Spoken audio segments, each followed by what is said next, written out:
Welcome to the Texas Business Broker, where we bring you Texas-sized insights for business brokers, exit professionals, business buyers, and sellers alike. I'm your host, Josh Carnes, with Line Business Advisors, and the current State Vice President of the Texas Association of Business Brokers. This podcast is your go-to resource for navigating business sales in Texas. Let's dive in. We are excited to sit down with Jeff Jones, one of the founding members of the Texas Association of Business Brokers and the current president of Advanced Business Brokers out of Houston. We are going to dive into the origin story of TABB, the issues that shaped our association, and how Texas helped set the standard for professional business brokerage across the country, which is still being used to this day. So, Jeff Jones, welcome to the show. Well, thank you very much, Joshua. We'll enjoy doing this. Hopefully, we'll be able to input some information about how TABB got started and the reasons, some of the issues that we addressed trying to launch the association. Yeah. But before we dive in, why don't you take a minute, tell everyone about yourself, what you're doing with Advanced Business Brokers there in Houston, and how it's going. Okay. Well, yes, my name is Jeff Jones. I own a company called Advanced Business Brokers. We've been in business about 46 years now. We handle small to mid-sized companies. If it's a business, we probably have sold it at one time or another over that period of time. I'm also a president of Certified Appraisers, Inc., which is a business appraisal company. We do commercial real estate appraisals, equipment appraisals, and business appraisals when necessary under the appraisal company. But on the brokerage side, again, we handle all types of small to mid-sized companies.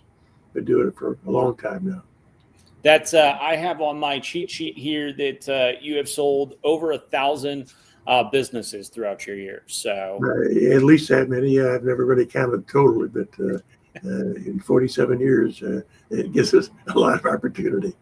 47 years, you kind of hit on that. Let's just start with that. Take us back to 1978. What was going on at that time in the business brokerage industry, which wasn't interesting, but why did you guys even feel the need to start TABB? What was going on? Well, I got into the brokerage industry. I was in commercial real estate for several years. Prior to that, actually sold a couple of businesses by accident with a commercial company. But I'd met a business broker in Florida when I lived there some 50 years ago. And so I had an interest in business brokerage. And after working for a couple of years in commercial real estate, I decided to get my own company. Actually, my original company was called Restaurant and Club Realty. We specialized in selling bars and restaurants. About 2 years into that, I was bought out by a public company called IBBA out of California, where they were expanding across the country. That got me into handling all types of businesses. So we used that name for a while, with them for about a year. That company actually went bankrupt, but my company continued to grow. We got up to as many as 30 agents at one time. Well, at the time, there was only myself and maybe 4 or 5 other companies, most of which were 1 or 2 man operations. So it was a pretty small industry, and a bunch of lone wolves, if you will, and that we did compete against each other. What we knew the other companies was usually bad, being told to us by our customers and clientele. And so there was not a whole lot of cooperation among us. But I decided that it was time that we do get to know each other a little better, not necessarily trying to co-op, but just what we could do to maybe expand the industry, because at the time there was no courses, there was no standards, there was no forms that were standard for the industry. And so I called all 5 other brokers in town and scheduled a cocktail session to ask them if they were interested in doing such a thing. And I got a good response. We argued for some time over how it would come about, but everybody agreed that it was good to try to create an association. And so we first started called ourselves the Texas Association of Business Brokers, even though we were the only chapter at the time. And for a year or two, we operated. We met on a monthly basis. We tried dinner meetings, we tried breakfast meetings, luncheon meetings to see which would work best where everybody would attend.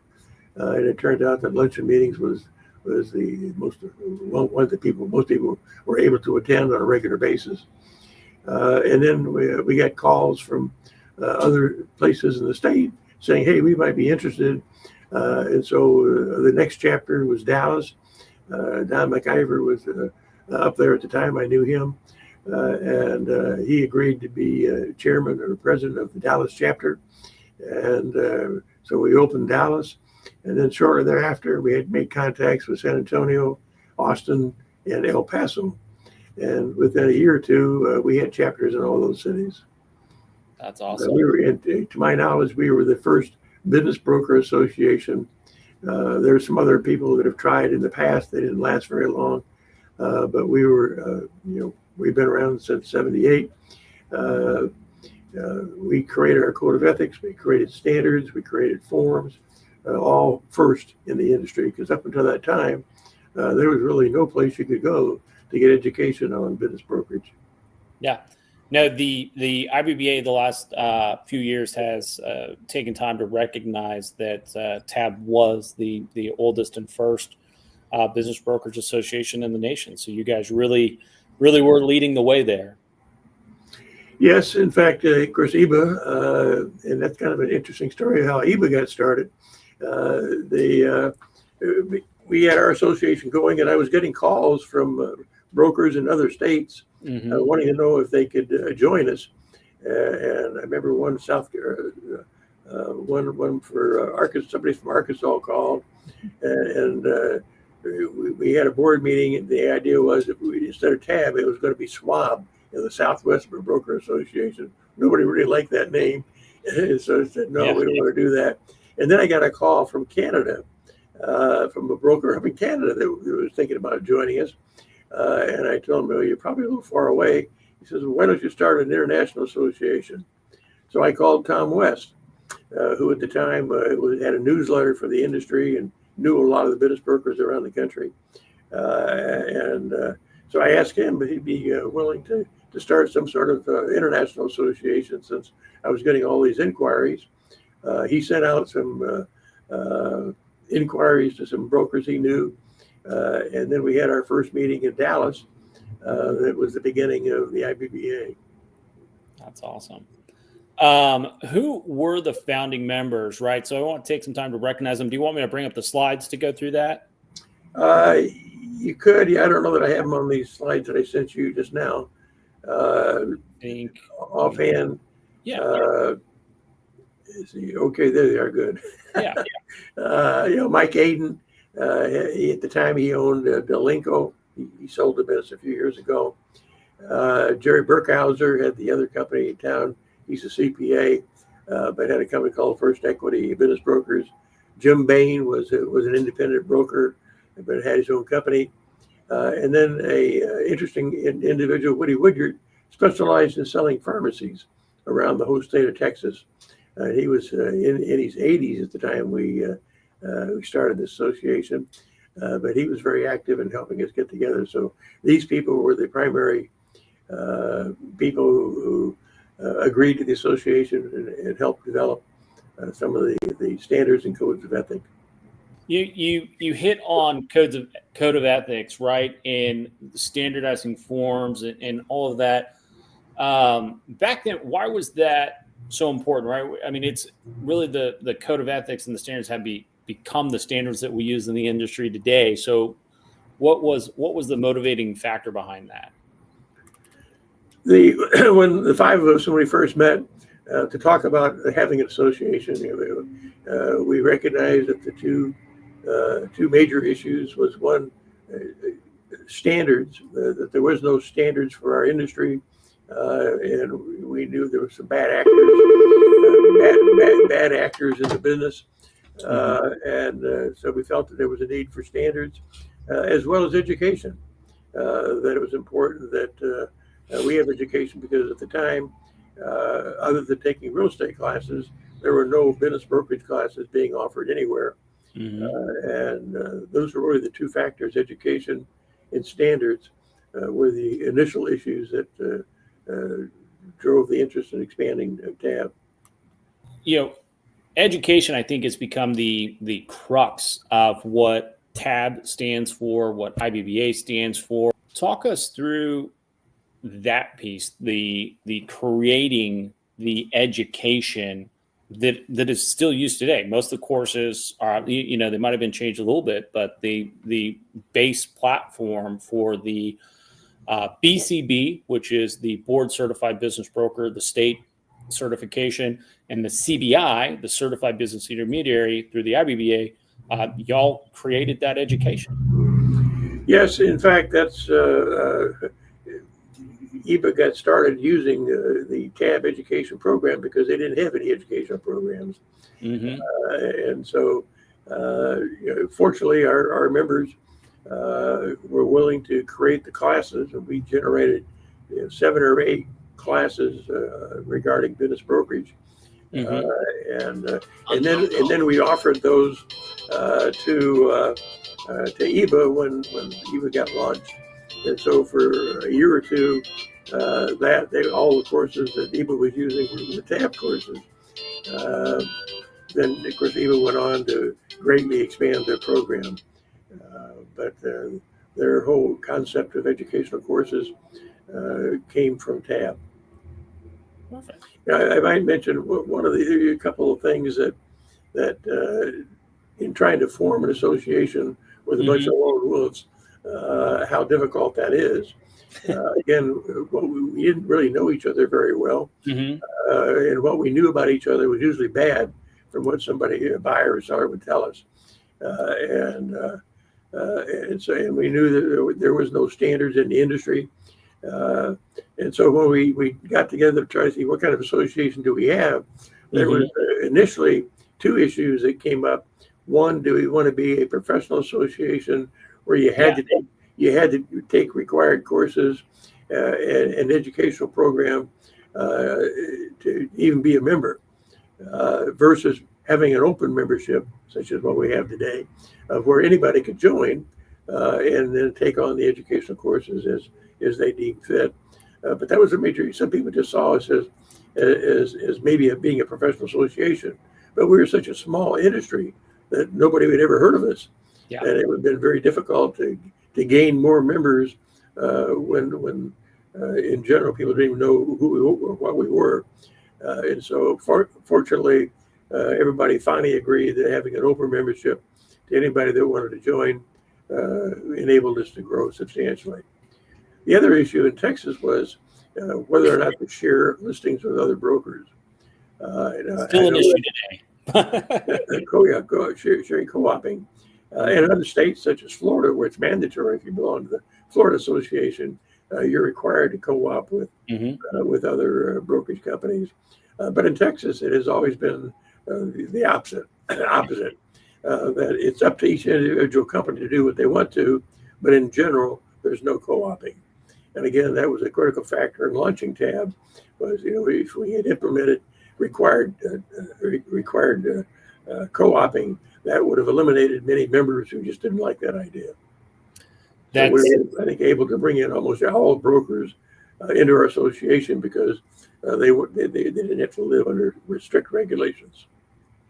That's the state board was actually looking at not mandating co-oping, but providing a recommended guideline around co-oping last year, and then the stuff with the National Association of Realtors came out, and so the state board felt it best to just leave it as is and continue moving on. And if you want to work with someone, great. If not, oh well.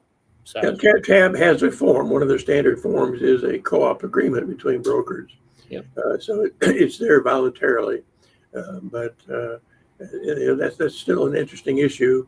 In Florida, it seems to work very well. Yeah. I think maybe in part in Florida and Arizona, where they do have that kind of requirement, brokerage companies aren't very large for the most part. they're 1 and 2 man operations.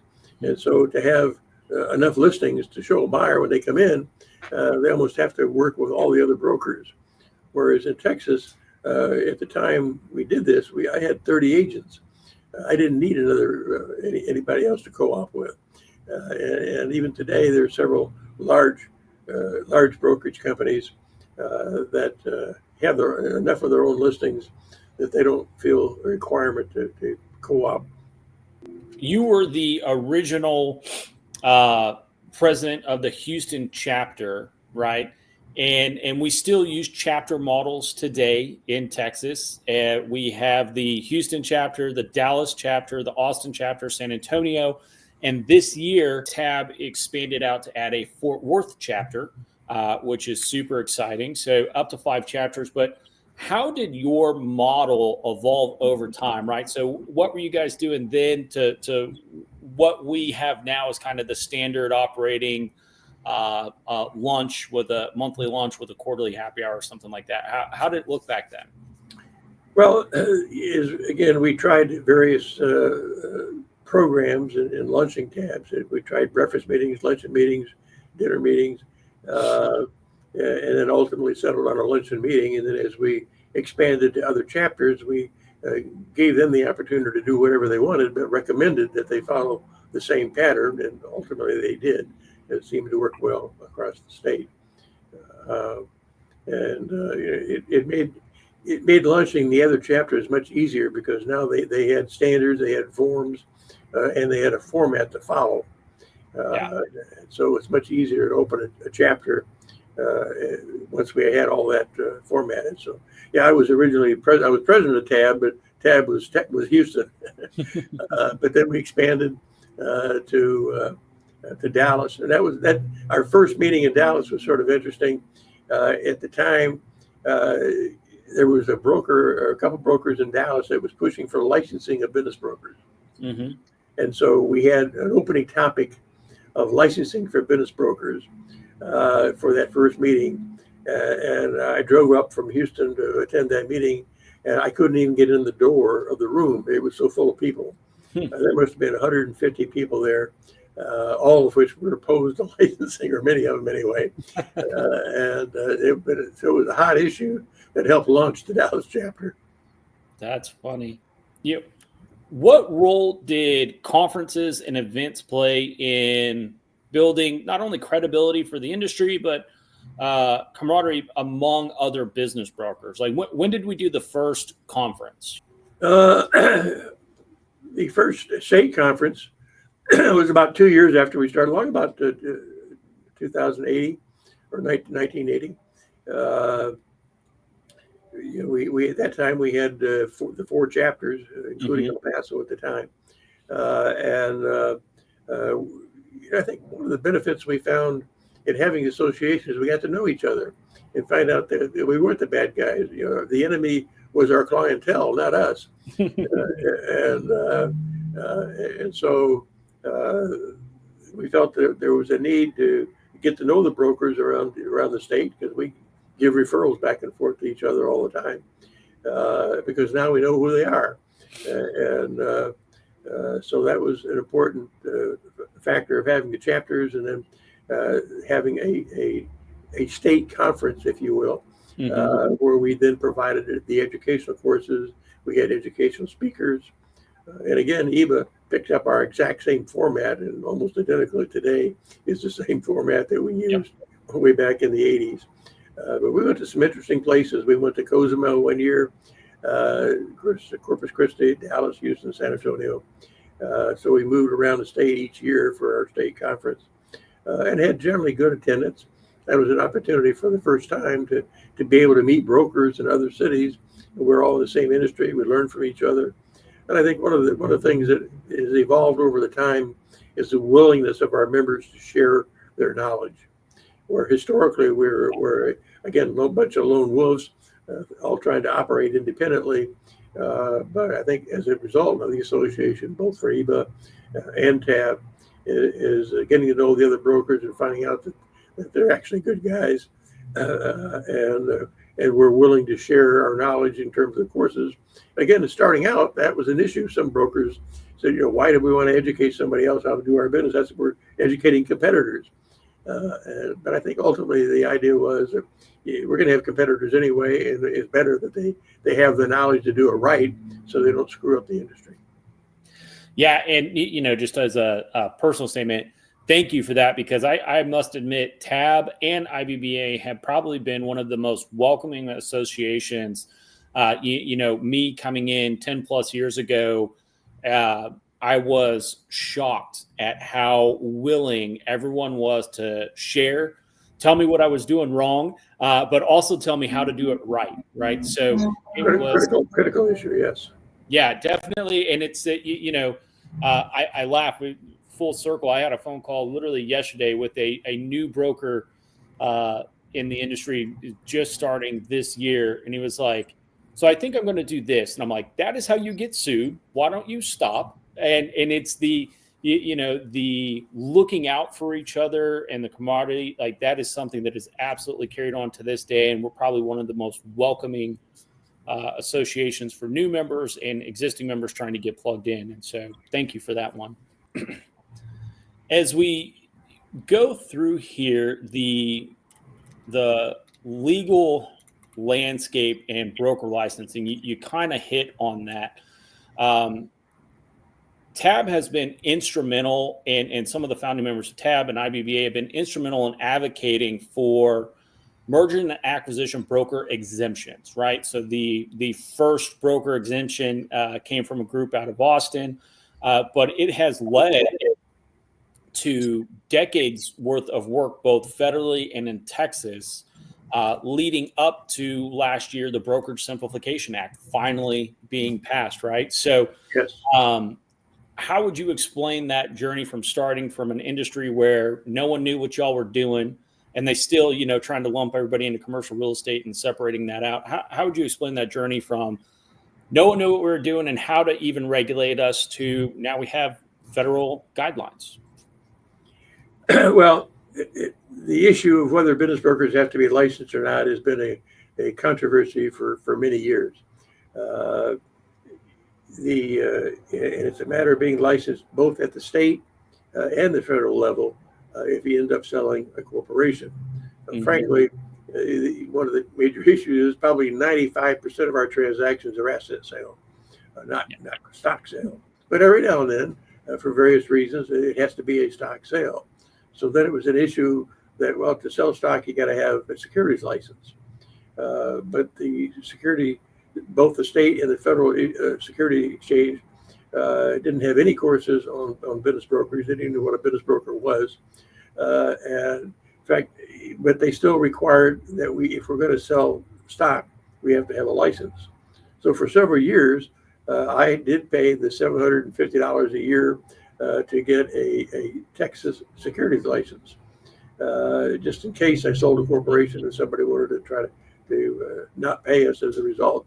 And in fact, several years later, I wrote a letter to the commissioner of the Texas Commission, Securities Commission, and told them, why do we have to have a license?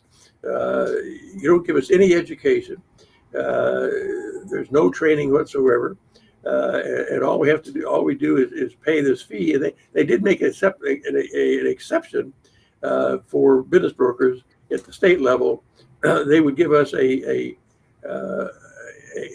designation to get a license as long as we fell within certain guidelines of things we could do and things we couldn't do.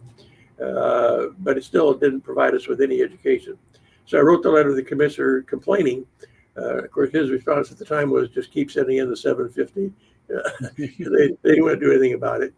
And then a few years later, there was a no action letter from a broker on the East Coast that he got a no action letter, something that the exchange, securities exchange, can offer that under a specific circumstance and for that company only, they would exclude that broker from having to have a securities license.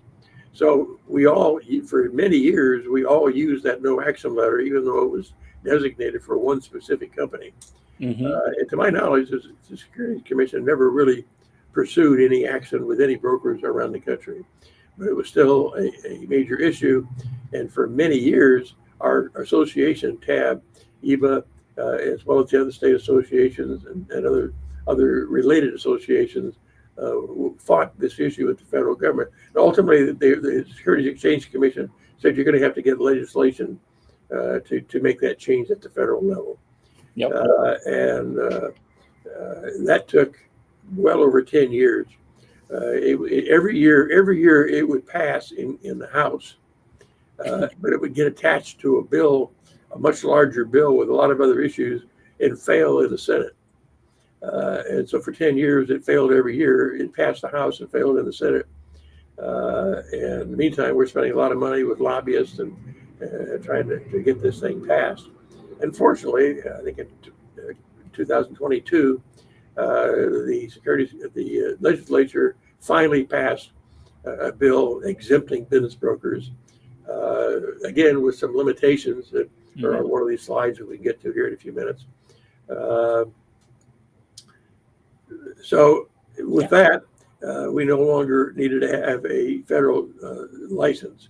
But actually, just prior to the federal government or the Federal Securities Commission passed their regulation, Texas succumbed first. Actually, I think we were the first state to do away with licensing of business brokers.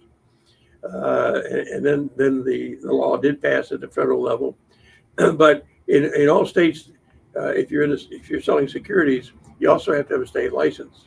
Mm-hmm. And there's still several states that have not succumbed to that issue yet. And so both TABB and IBBA and other associations are still having to lobby some of these states to get their exemption for business brokers in those states at the state level. And, for those of you listening who are in the industry and don't understand the importance of this, it has literally been years of work for individuals who, most of which are volunteering. And while we do have federal regulation passed now, and we've kind of cleaned that up, your state associations, one of the things that TABB is actively doing right now is cleaning up and mirroring the state language with the federal language and making sure that we're on the same page. Earlier this year, multiple state members had meetings with our own Texas Securities and Exchange people to make sure that we were on the same page and that we're all operating legally. And that battle is still going, as Jeff said, in certain states where they're mirroring up, and there's been a lot of change in that in the last 2 years. And so, for those of you who are wondering what your dues are going to, they're literally supporting making our industry better, which is an amazing thing. Yes, and I think it's important to understand what restrictions we do still have, even at the federal level. Those activities will include we cannot, as business brokers, raise capital. Correct. We cannot provide financing to a transaction. We can refer business to a bank or places like that, but we can't provide the financing for stocks, and these are still related to stock sales. It's not a free for all. we can't deal with shell companies, shell public companies. We can't create one or sell stock in a shell company. We can't assist in the formation of a buyer group. We can work with buyers, but we can't put groups together. That would be a violation of the Licensing Act. And then we cannot take custody of the funds of a transaction. That has to be done through an escrow company usually.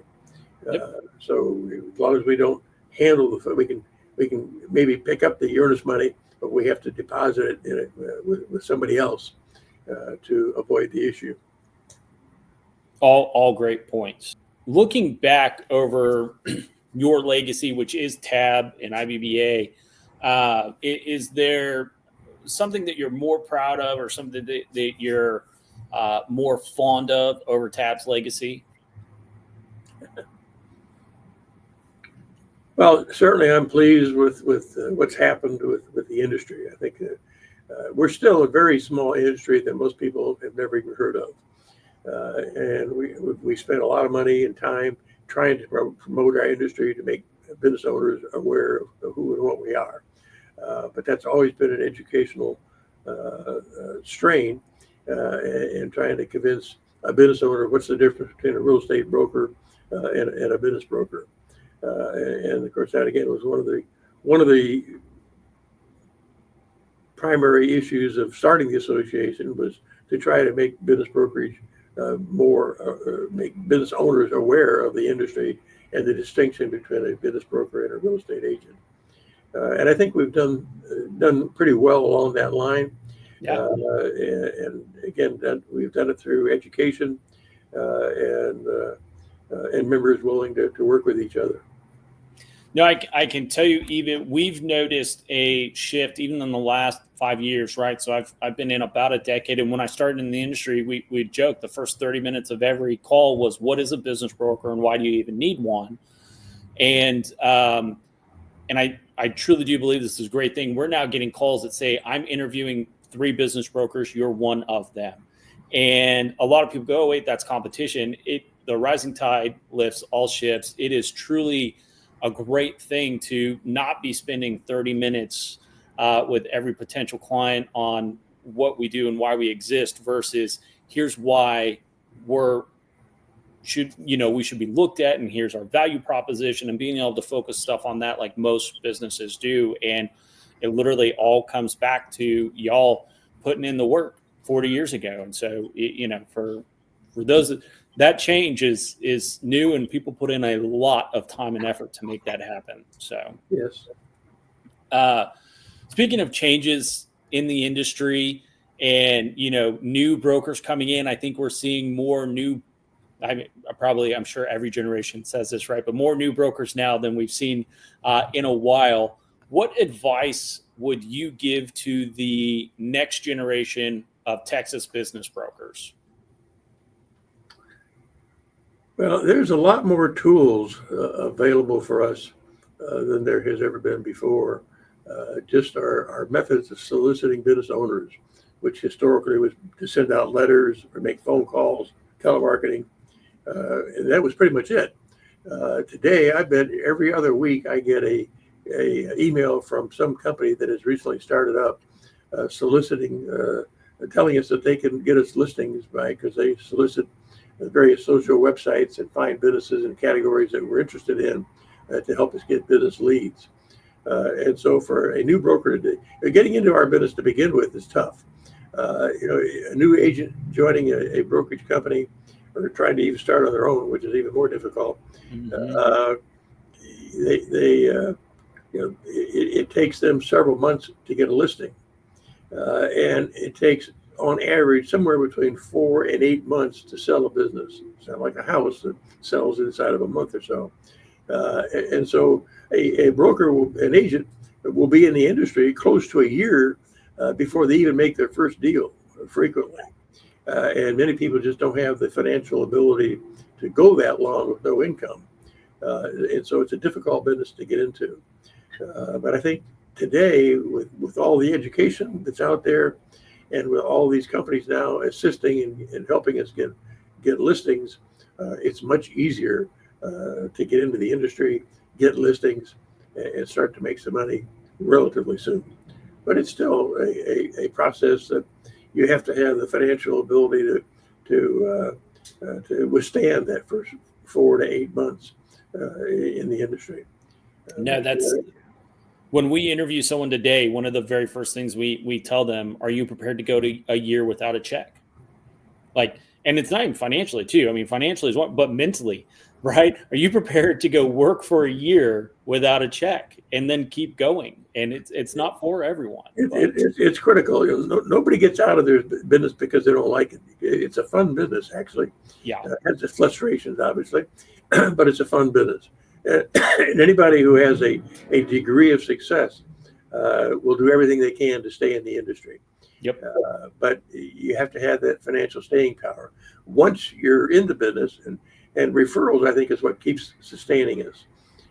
Over 50% of my business comes to me by way of referral. Mm-hmm. While we do all the marketing, the telemarketing, the direct mail, the social media scraping, we do all those things. But at the end of the day, I look back to see where did my listings come from, where did my buyers come from, and over 50% was from referral. And that comes from time. getting to know accountants, getting to know attorneys, getting to know a lot of people that know what you do, so that they do give you referrals. And that ultimately is what keeps you in this business. Yep. But it takes that year to get to a level to where you have enough things coming in on a regular basis to sustain yourself. Jeff, as we wrap up here, we'll give time for everyone to grab your contact information, all that. But I want to ask you one last question. If you could go back and change one thing about how business brokerage is practiced today, what would that be? Good question. I think it's been a learning process all along. We were the first to do almost everything with regards to the industry. And I don't know that I changed anything other than I wish I'd known some of these things a lot sooner. You know, I as we wrap up here, I will second that. You don't know what you don't know until you don't know it, right? Until you learn it. And Right. So I'll wrap up and give a plug for TABB. If you're a broker out there who's not involved today, it's more than a monthly lunch, which is invaluable. I can't tell you how many businesses we have sold because we've talked to bankers at our monthly lunch. So those are invaluable. It's more than the connections that we've made at happy hours, even though those are invaluable. But on a real world level, the member benefits for TABB are now vast. Not only do we have resources and forms available for all business brokers. So like Jeff said, the co-oping, but we have listing agreements, we have buy-sell agreements, we have everything that have all been reviewed by our state attorneys. Mark Avery is the current one. He does a great job for us. All of that is available, but access to tools, discounted tools for business valuations, for all of that. Your TABB membership now includes an IBBA membership, which I think is the members, the value that they bring. So your membership is a lot more than any one thing, and it has a real tangible value to it today. And it wouldn't exist without people like you in the industry, Jeff. So thank you for that again. Well, thank you, Joshua. It's been a fun journey for the 46 or 47 years that I've been in it. And I will stay in it for another few years anyway, as long as my health holds out.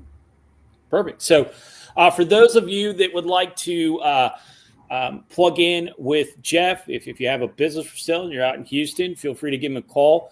I believe the website is advancedbb.com, correct? That's correct. That's correct. Yeah. And Jeff, how do people get in contact with you? Well, you can certainly reach me by my cell phone, which is 713-252-1200. And more than happy to get a call and respond to whatever questions somebody might have. Perfect. We will link to Jeff's contact information. As always, we link to how to become a member with TABB. Get involved with your local chapters. They are the lifeblood of what we are doing in the industry. Any final words, Jeff? I just wish those people who decide to get into the industry well. Again, it's a fun industry, dealing business to business. But become a member of TABB, a member of IBBA, take the educational courses, and you'll have success. Perfect. Well, thank you for your time today, Jeff. And that is a wrap on another episode of the Texas Business Broker. I'm your host, Josh Carnes, and that's a wrap for this episode of the Texas Business Broker. If you found value in today's conversation, make sure to like and subscribe below so you don't miss future insights from other industry experts.